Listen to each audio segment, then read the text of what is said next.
लेकिन अभी इतिहास फिर से लिखा जाना बाकी है भारत का।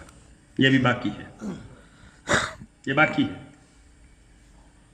अकबर, बाबर, हुमायूं, शाहजहां, औरंगजेब, कौन है ये सब? यही तो पढ़ना पड़ता हमको इतिहास में। ये हमलावर, ये लुटेरे, अकबर बलात्कारी, मीना बाजार लगाने वाला, सिकंदर हमलावर, इनको हमको हमारे इतिहास में महान कहना पड़ रहा है। ये दुर्भाग्य है। भारत की धरती पर ये कभी महान नहीं हो सकते। भारत की धरती पर अकबर कभी महान नहीं हो सकता। ये वो वीरों की धरती है जिसने अकबर को कभी जीतने नहीं दिया। यहां के वीरों ने, योद्धाओं ने। इसलिए भारत की धरती पर अकबर नहीं, राणा प्रताप ही महान थे और आने वाली पीढ़ियों के लिए भी राणा प्रताप ही महान रहेंगे।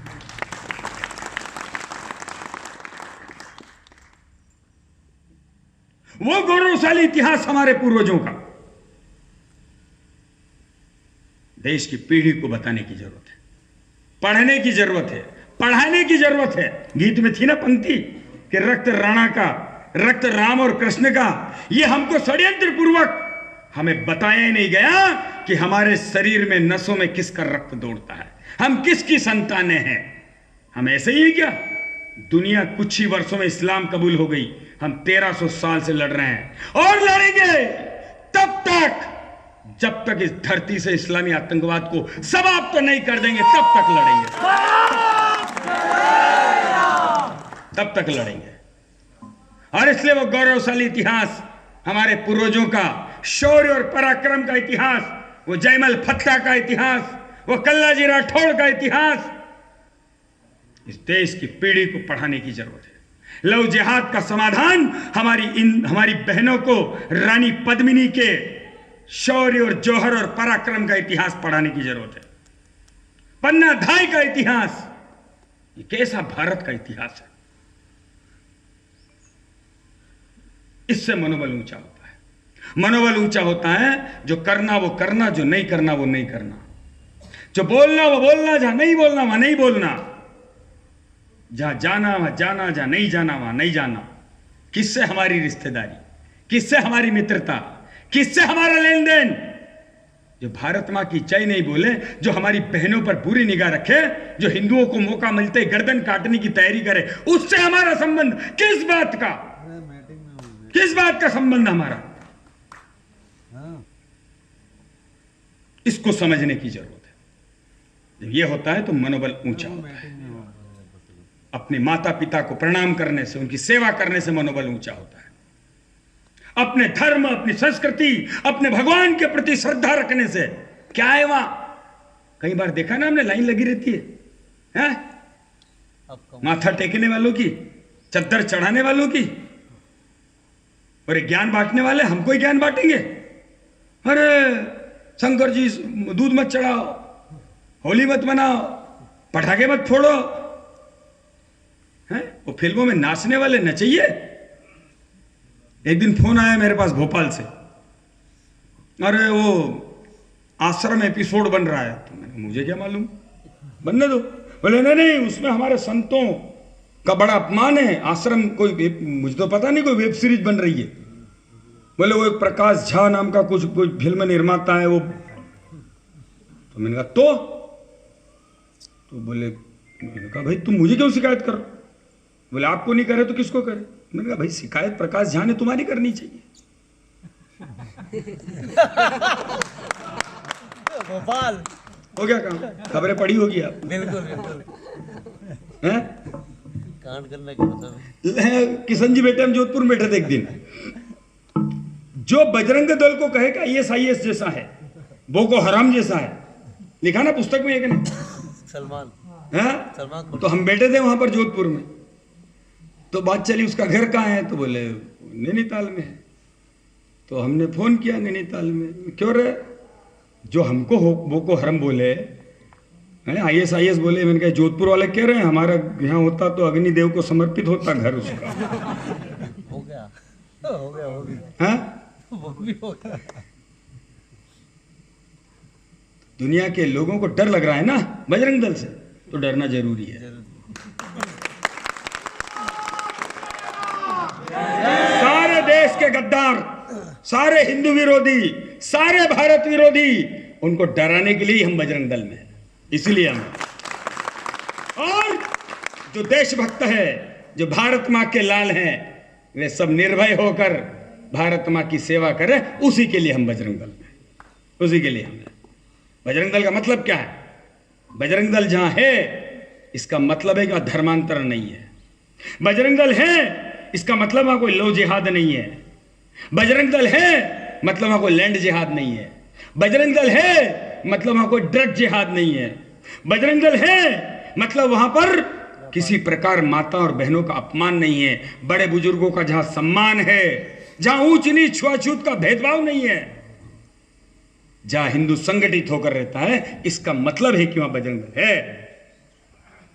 ऐसा बजरंग दल हर जगह हमको तैयार करना है। इसके लिए हमें वो टाइम पास थोड़ी कर रहे हैं, टाइम पास करने के लिए हम नहीं है बजरंग दल में, एक उद्देश्य को लेकर बजरंग दल में। चलिए दूसरा बल, 5 बल ना, तो पहले ही हुआ। दूसरा बल बाहुबल, भुजाओं का बल। हाथ अगरबत्ती जैसे और पैर मोमबत्ती जैसे होंगे तो इन आतंकवादियों का सामना नहीं कर पाएंगे। नशा करेंगे, गटर में पड़ा दारू पी के, पता नहीं कुत्ता इसको चाट रहा, ये कुत्ते को चाट रहा, समझ में नहीं आ रहा। इससे भारत की सुरक्षा नहीं हो पाएगी, इससे सुरक्षा नहीं हो पाएगी। और इसलिए दुर्व्यसनों से दूर, देशभक्ति से युक्त बलशाली हिंदू युवा चाहिए। दौड़ लगाओ, कबड्डी खेलो, फुटबॉल खेलो, रोज पानी से स्नान करते हो, बाद में करो, पहले पसीने से स्नान करो। क्यों? क्योंकि जो पानी से, केवल पानी से स्नान करता है, वो स्नान के बाद केवल कपड़े बदलता है, और जो पसीने से स्नान करता है वो इतिहास बदलता है। हमको इन दुष्टों को समाप्त करने का इतिहास सीखना है। इसलिए बलशाली बनो, और याद रखना, हम चाहेंगे तो भी, नहीं चाहेंगे तो भी, हम तैयार होंगे तो भी, और नहीं तैयार होंगे तो भी। ये आज गीता का संदेश है। भारत में एक महाभारत अभी बाकी है, होके रहेगा। इसलिए उसकी तैयारी हर हिंदू युवा को करना जरूरी है। आने वाले 3 साल ये भारत के लिए चुनौती अवसर दोनों है, दोनों है। केवल 3 साल है, ये 1309 साल से जो चल रहा है, ये इसका समापन सत्र है 3 साल का। जय राम, जय जय। समापन सत्र है 3 साल, और ये समापन सत्र हम करके ही रहेंगे, और दुनिया में भगवा लहरा के ही रहेंगे। इसके साथ तीसरा बल बुद्धि का बल है, ज्ञान का बल है। इसी ज्ञान के बल पर तो भारत विश्व गुरु था। कौन सा ज्ञान है ऐसा जो दुनिया को हमने न दिया हो? आज भी दुनिया को देने के लिए हमारे वेदों में, पुराणों में, उपनिषदों में बहुत कुछ है, लेकिन वो संस्कृत में है। क्योंकि अंग्रेजों ने हमको पढ़ाया कि ये जो वेद पुराण है, ये तो गडरियों के गाए गीत हैं, हमने कचरे के डब्बे में फेंक दिए। ये केवल कोई पूजा पद्धति नहीं है, ये केवल कर्मकांड नहीं है, ये हमारे पूर्वजों ने अपने तपस्या, साधना, शोध के बल पर दुनिया की शांति के लिए, विश्व के कल्याण के लिए जो जरूरी है वो शोध किया है। किसी ने तो शोध करके बोला होगा कि तुलसी हमारी मां है। बेशरम के पौधे को तो मां नहीं कहा, कोई तो शोध किया होगा। आज कह रहे हो तुलसी का काढ़ा पीओ, अंग्रेज कह रहे हैं काढ़ा पीओ, भारत की तुलसी भेजो। हमारे पूर्वजों ने तो कहा है ना, शोध किया है किसी संतों ने। भैंसी को तो मां नहीं कहा, गाय को ही मां क्यों कहा? आज दुनिया के लोग भारत की नस्ल की गाय मंगा रहे हैं, भारत की नस्ल का गोबर मंगा रहे हैं, गोमूत्र पी रहे हैं दुनिया के लोग। हमको भरोसा नहीं है, हमको अपने पूर्वजों के ज्ञान पर भरोसा नहीं है, यह समस्या। और इसलिए अपने ज्ञान के बल पर भारत विश्व गुरु था, फिर से उसी ज्ञान के बल पर हम विश्व गुरु होंगे। ये तीसरा बल है ज्ञान का बल। और ज्ञान का बल दूसरा भी है, समझदारी भी रखना है। गाय माता को रोकने जाएंगे, फिर ट्रक रोकेंगे, फिर और फिर मेरी फोटो खींच रहे, और फिर मैं रात को 2 बजे गाय रोकी, मारा, तो फिर थाने में भी जा। शिवाजी की नीति क्या थी जानते हो? विजयी होने की शिवाजी की नीति, दुश्मन को मार पड़ती हुई नजर आना चाहिए, मारने वाला नजर नहीं आना चाहिए। यही शिवाजी की। चलिए चौथा बल, ये भी आपने भेंट की है ना। बजरंग दल देश में इस साल से शुरू किया शौर्य संचलन।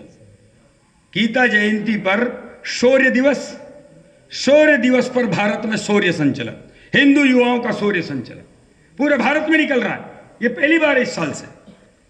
और मैंने कहा पूरे भारत में कि शौर्य संचलन मुख्य मार्ग पर जाए या न जाए चिंता नहीं, लेकिन जिन मोहल्लों में हिंदू अल्पसंख्यक हो गया वहां जरूर जाना चाहिए, जरूर। निकल रहा है बड़े गौरव के साथ, हजारों युवा पंक्तिबद्ध होकर झंडा और बड़ा सा साथ में लेके चल रहे हैं। और इसलिए चौथा जो बल है वो अस्त्र शस्त्र का बल है। ये चौथा है, अभी अंतिम बाकी है। जल्दी करूं। मैं इंदौर में था, अष्टमी होती, दुर्गा अष्टमी के दिन पूजा करते अपने यहाँ, शस्त्र पूजा। तो मैंने कहा कि भाई कहाँ है सब, तो ना पूजा चल रही है। मैंने चलो मैं भी करूंगा। अब मैं भी बैठा, अब मुझे शस्त्र नजर ही ना आए, तो मैंने भाभी जी से कहा, मैंने भाभी जी शस्त्र पूजा करना वो तो लाओ। तो भाभी जी बोले है तो सही, मुझे तो नजर नहीं आ रहा। और फूल की थाली भरी हुई थी, तो बोले ये है तो सही, मैंने इसमें तो फूल है। बोले हटा। अब मैंने फूल हटाए तो सब्जी काटने का चाकू निकला नीचे से। उसकी पूजा कर रहे थे घर के। और वो चाकू भी ऐसा है कि उससे कटहल की सब्जी ना कटे। अब 4 मंजिल का मकान है, 4 गाड़ियां हैं, जितने जेब उतने मोबाइल है, कपड़े गहने कितने मुझे मालूम नहीं, होना चाहिए, लेकिन सुरक्षा के लिए कुछ तो रखो, कुछ तो रखो। विश्वास रहता है। और मेरा तो कहना है दुनिया में शांति स्थापित करने के कई तरीके हैं। किसी ने कहा कोई एक गाल में थप्पड़ मारे तो दूसरा भरोसा नहीं है, लेकिन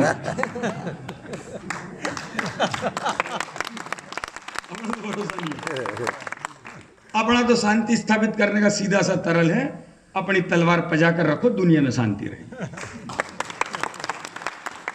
ये चौथा बल है।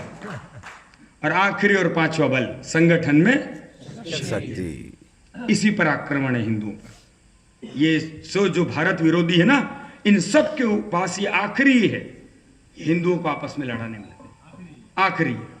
जातियों में, उपजातियों में तुम हिंदू नहीं हो। मैंने तो भारत में पहली बार दशहरे के दिन रावण के फ्लैक्स लगे हुए देखे, रावण के फ्लैक्स।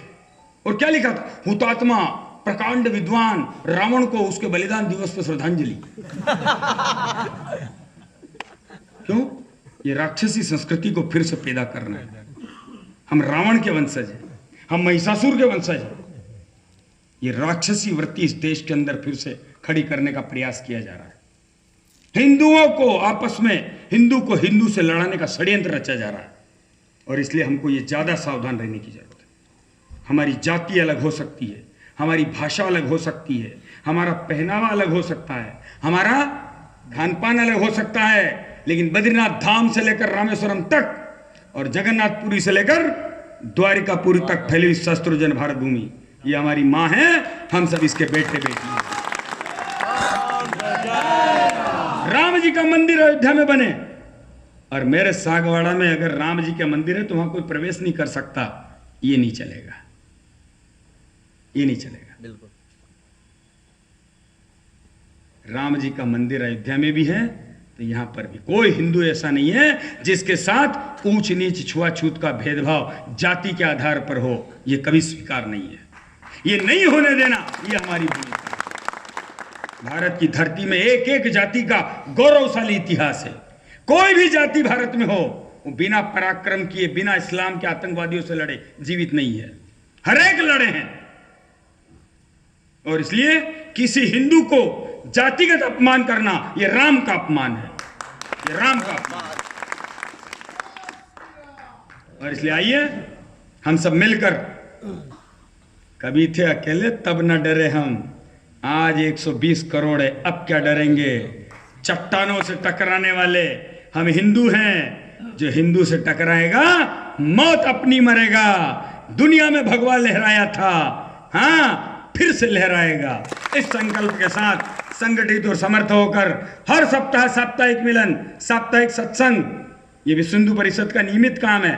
हम जहां भी रहते हो, जिस मोहल्ले में हो, सारे ऊंच नीच छुआछूत को मिटाकर सारे हिंदू समाज को मोहल्ले में 1 घंटे के लिए साप्ताहिक रूप से एकत्रित करो, व्यायाम करो। और गांव गांव में कोई युवा ऐसा न बचे जो बजरंग दल से न जुड़ा हो। आइए, अंतिम और निर्णायक समय में भारत की धरती पर कभी रावण नहीं जीता, कुंभकर्ण नहीं जीता, अधर्म नहीं जीता, आज भी नहीं जीतेंगे। तब भी धर्म की विजय हुई, आज भी धर्म की विजय होगी। गीता माता के संदेश को लेकर मातृभूमि के लिए जीवन जिए। आप सबको बहुत बहुत धन्यवाद।